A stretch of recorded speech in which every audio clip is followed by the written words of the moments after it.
اگر مسئلہ حل نہ ہو تو نئی پٹیشن بھی دائر کر سکتے ہیں۔ یہ پٹیشن پہلے 15 دن سے چل رہی تھی اور وہ اس پر کوئی کارروائی نہیں ہوئی، کہا گیا کہ وہ غیر مؤثر ہو گئی ہے۔ اب آپ نئی درخواست دیں NOC کے لیے اسلام آباد میں اور پھر آپ نئی پٹیشن دائر کر سکتے ہیں۔ انہوں نے ریمارکس دیے کہ عدالت کوئی مقام تجویز نہیں کر سکتی، یہ انتظامیہ کا اختیار ہے۔ انہوں نے ڈی چوک کی اجازت دینی ہے یا F9 کی جلسے کے لیے قواعد و ضوابط اور شرائط انتظامیہ کے ساتھ ہی طے ہونے ہیں۔ سپریم کورٹ کا بھی اس سے متعلق آرڈر آ چکا ہے۔ چیف جسٹس نے کہا کہ تاجروں کی درخواست پر کیا کریں، ابھی راستے بند تو نہیں کیے، عدالت انتظامیہ کو ہدایت دے سکتی ہے کہ قانون کے مطابق کام کریں، F9 پارک کی اجازت دیں یا جہاں کی بھی اجازت دیں، یہ انتظامیہ کا حق ہے، انتظامیہ دیکھے گی۔ چیف جسٹس نے کہا کہ شرائط و ضوابط کے تحت اجازت دینے کا اختیار انتظامیہ کے پاس ہے۔ انہوں نے کہا کہ اسلام آباد میں ابھی تک راستے بند نہیں ہیں، وفاقی حکومت نے صوبائی حکومت کو جو ہدایات دی تھیں اس کا کیا بنا؟ اگر کوئی صوبہ وفاقی حکومت کی ہدایت پر عمل نہیں کرتا تو پھر کیا ہوگا؟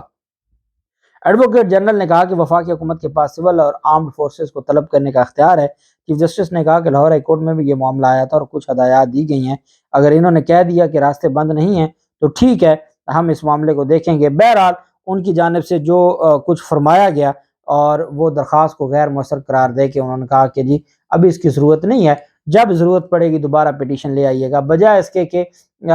ڈپٹی کمشنر کو بلا لیا جائے اسلام آباد کے اور علی نواز اعوان جو اسلام آباد کے پاکستان تحریک انصاف کے صدر ہیں ان کو بٹھا دیا جائے کہ جی آپ عدالت ہی بیٹھ جائیں، گھنٹہ 2 گھنٹہ آپس میں مشاورت کر کے عدالت کو بتا دیں، آپ فیصلہ دے دیں کہ ہاں جی جو بھی لانگ مارچ آنا ہے فلاں جگہ ہے، فلاں جگہ پہ۔ سپریم کورٹ نے اس معاملے پر اس وجہ سے جو فضل الرحمان کی درخواست تھی اس وجہ سے کہا کہ کیونکہ معاملہ اسلام آباد ہائی کورٹ میں پینڈنگ ہے تو ہم اس کو نہیں چھیڑ دے۔ اسلام آباد ہائی کورٹ نے اس کو غیر مؤثر قرار دے کے جو ہے وہ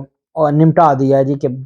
آپ نئی درخواست دیں، پھر اگر آپ کی بات نہ بنے تو آپ آ کے دوبارہ یہاں آ جائیے گا اور آ کے درخواست دے دیجیے گا۔ جبکہ عمران خان کی جانب سے جو سرپرائز دیا گیا ہے اس حکومت کو، عمران خان کا جو مارچ ہے، لانگ مارچ کا پڑاؤ، عمران خان فیض آباد میں مارچ کا پڑاؤ ڈالنے کا فیصلہ کر چکے ہیں، اور یہ ایک دن پہلے اجلاس ہوا تھا زمان پارک میں اور اس میں ساری چیزیں ڈسکس ہو گئی تھیں۔ اب عمران خان کا یہ فیصلہ ہے کہ وہ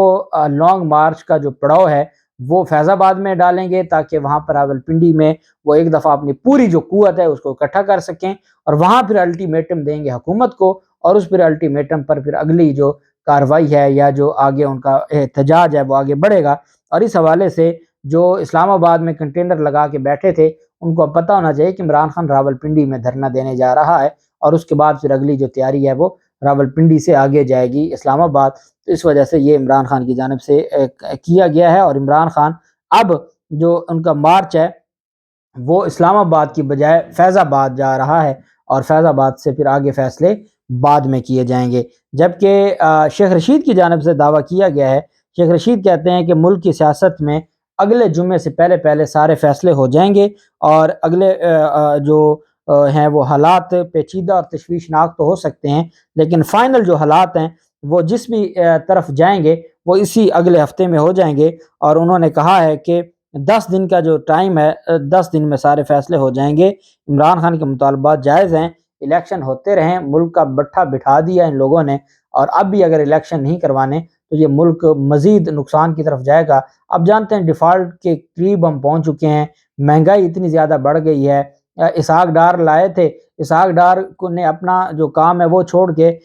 وزارت خزانہ کا کام چھوڑ کے وہ تو آرمی چیف کی تقرری پر مشاورت کر رہے ہیں، اور وہ بطور وزیر اعظم کام کر رہے ہیں۔ جو ہمارے ملک کا وزیر اعظم ہے وہ امپورٹڈ وزیر اعظم 7 دن پہلے ذائقہ آیا لنڈن میں، اب وہ 3-4 دن سے باہر نہیں نکل رہا، اپنے مطلب کی ملاقاتیں وہ فضل الرحمان سے بھی کر رہا ہے، اسحاق ڈار سے بھی کر رہا ہے، عوام و ناس کی خدمت کے لیے جو اصل ان کا کام تھا اس کے لیے وہ کووڈ ہے اس کو اور وہ بیمار ہے اور وہ نہیں کر سکتا۔ جب یہ نظام ہو اور چونکہ عدالتوں کے فیصلوں سے ہمارے اوپر مسلط کیے گئے ہیں تو اس وجہ سے ہم اس کے اوپر کچھ کہہ بھی نہیں سکتے، لیکن یہ چیزیں اپنی جگہ بالکل درست ہیں۔ لیکن ایک بات میں آپ کو بتا دوں کہ جو عدم اعتماد کی رات جس طریقے سے لوگ آئے تھے اور جس طریقے سے جو قیادت فوجی قیادت بھی آئی تھی اور ہیلی کاپٹر کے ذریعے وزیر اعظم ہاؤس میں ہیلی کاپٹر اترے تھے، تو دوبارہ اس طرح کا معاملہ ہونے جا رہا ہے، اور یہ چیزیں ان کے ہاتھ سے نکل گئی ہیں اور یہ اب ان چیزوں سے باہر نہیں نکل سکتے، یہ معاملات ان کے گلے پڑ گئے ہیں۔ یہ جو بڑی تقرری ہے اور اس میں پھر صدر کا جو کردار ہے، یہ ساری چیزیں اب ان کے بس سے باہر چلی گئی ہیں اور الٹیمیٹلی یہ بڑی بری طرح پٹنے والے ہیں اور ان کے پلے کچھ نہیں بچے گا۔ جبکہ جے آئی ٹی نے کل کا دن پہلا جو دن تھا تفتیش کا، اس کے حوالے سے ملزم سے انٹرویو کیا ہے، سوال جواب پوچھے ہیں۔ اس میں اہم ڈیولپمنٹ یہ ہوئی ہے کہ عمران خان کے لانگ مارچ میں جو آس پاس پولیس والے ڈیوٹی پر تھے ان کو بھی شامل تفتیش کرنے کا فیصلہ کیا گیا ہے۔ پہلے مرحلے میں ملزم سے پوچھ گچھ کی گئی ہے اور جو سیکیورٹی پر مامور لوگ تھے ان سے پوچھ گچھ کی گئی ہے، اور جے آئی ٹی کا یہ ماننا ہے اور جے آئی ٹی کی جانب سے یہ کہا گیا ہے کہ پہلے دن کے جو ڈیولپمنٹ ہے وہ بہت بہتر ہے۔ ہمیں یہ اندازہ نہیں تھا کہ ملزم نوید اتنا کچھ بتائے گا، وہ اب ایسا ایسا سارا کچھ بتانا شروع ہو گیا ہے، اور انہوں نے کہا کہ ہم اگلے 1-2 دن میں اصل ملزمان تک پہنچ جائیں گے۔ ملزم کے بیان کی روشنی میں پھر ہم اصل ملزمان کے لیے جو جے آئی ٹی میں ضمنیاں لکھی جائیں گی کہ جو نوید نے یہ بتایا ہے کہ فلاں فلاں لوگ اس میں ملوث تھے، فلاں فلاں لوگوں نے ان کو ہائر کیا، فلاں فلاں لوگوں نے ان کو اسلحہ دیا، فلاں ان کو وعدہ کیا پروٹیکشن دینے کا، فلاں ان کی ویڈیوز بناتا تھا۔ یہ ساری چیزیں وہ طوطے کی طرح بولے گا، اور غلام محمود ڈوگر نے کہا ہے کہ میں یہ اس سے سارا کچھ اگلواؤں گا اور میں قوم کو بتاؤں گا کہ سارے معاملے میں کون ملوث تھا۔ میں یہ سمجھتا ہوں کہ جس طریقے سے غلام محمود ڈوگر سیٹسفائی ہیں پہلے دن کی تفتیش سے، اگر اسی طریقے سے